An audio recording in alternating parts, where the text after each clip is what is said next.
Letting go isn't always loud. Sometimes it's just a silent whisper in your soul that says, "This is not love. This is attachment."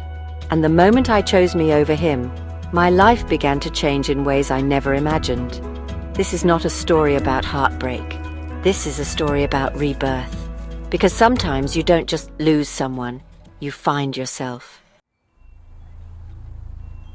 It started with the little things, the way I dimmed my voice to make him comfortable, the way I stopped dancing to songs I loved because he didn't like the beat, the way I second-guessed my dreams because they didn't fit into his world. I was still breathing, still functioning, still laughing at his jokes, but deep down, I was disappearing. And the truth is, you can love someone and still lose yourself in the process. You can be loyal, kind, and soft, and still be left feeling like you're not enough. One evening I looked in the mirror and couldn't recognize the woman staring back at me. She had his favorite shade of lipstick on. She wore the dress he said made her look more decent. Her smile? It wasn't hers, it was forced. That's when it hit me. I hadn't seen me in a long time, and I had to make a choice, not between him and someone else, but between him and me. Letting go doesn't come with confetti. It's messy, it's crying on the floor at 3 a.m., rereading old messages. It's deleting pictures and then restoring them again. It's telling yourself I miss him and replying, but I miss me more. I won't lie. It hurt. But I finally understood. Healing doesn't mean erasing memories. It means honoring them and choosing to move forward anyway. The first thing I did? I made a list of things I once loved but stopped doing. Painting, journaling, going on solo walks, listening to sad songs and smiling anyway, wearing red even if it was too bold. And one by one I brought those pieces back into my life.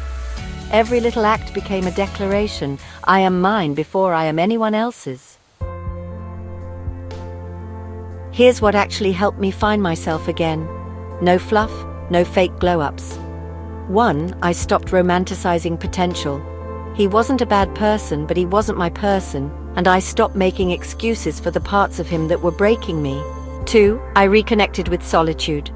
Alone isn't lonely when your own company becomes peaceful. I took myself on solo coffee dates. I watched sunsets without needing someone to share it with. 3, I went to therapy. No shame. Talking to a professional helped me unpack my patterns and fall back in love with my inner child. 4, I curated my circle. I surrounded myself with women who inspired me, healed me, and didn't compete with me. Sisterhood is medicine. 5, I started saying no without guilt. To texts, to calls, to plans I didn't want, to people who drained me. That little word gave me back my power. 6, I allowed joy without permission. I didn't need a good reason to laugh, to wear bright colors, or to book that trip I always postponed. Life became softer when I stopped seeking approval. 7, I stopped waiting for closure, because sometimes the closure you need is realizing you deserve better, and that's enough. Today I don't hate him, I thank him, because loving him taught me where my boundaries were. Losing him forced me to meet me. And now, I don't just look in the mirror, I see myself. She's fierce, she's gentle, she's growing, and she's never settling again.